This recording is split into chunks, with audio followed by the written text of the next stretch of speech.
वन्दे मातरम् वन्दे मातरम् वन्दे मातरम्।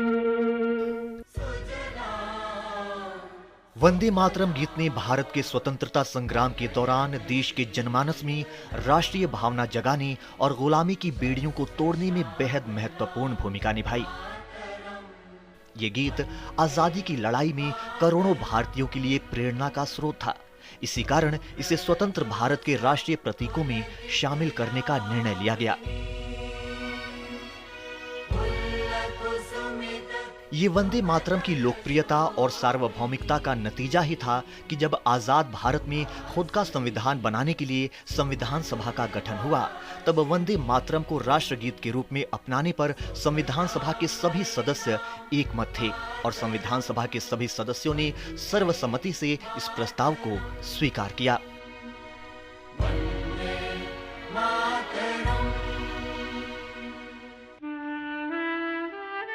24 जनवरी सन 1950 को जब संविधान को अपनाने की घोषणा की जा रही थी, उस समय स्वतंत्र भारत के प्रथम राष्ट्रपति और संविधान सभा के अध्यक्ष डॉक्टर राजेंद्र प्रसाद ने वंदे मातरम को राष्ट्रगीत की दर्जा देने की घोषणा की।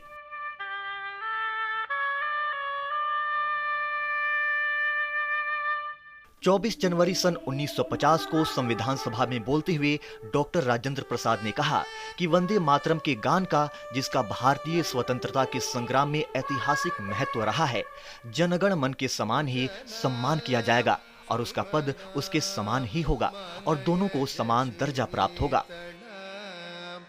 इसके बाद संविधान सभा के सदस्य लक्ष्मीकांत मैत्र ने अन्य सदस्यों के साथ संविधान सभा में वंदे मातरम गाया।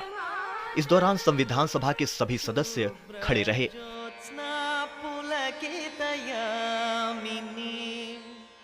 इस तरह वंदे मातरम को संविधान सभा ने न केवल एक गीत बल्कि भारतीय स्वतंत्रता संग्राम की आत्मा और राष्ट्रीय भावना के प्रतीक के रूप में सम्मानित किया। आजादी के बाद से ही वंदे मातरम को आधिकारिक समारोहों, सार्वजनिक आयोजनों और शैक्षणिक संस्थानों में विशेष सम्मान के साथ स्थान दिया जाता रहा है और ये गीत देशभक्ति, एकता और राष्ट्र सेवा के आदर्शों का प्रतीक बना हुआ है।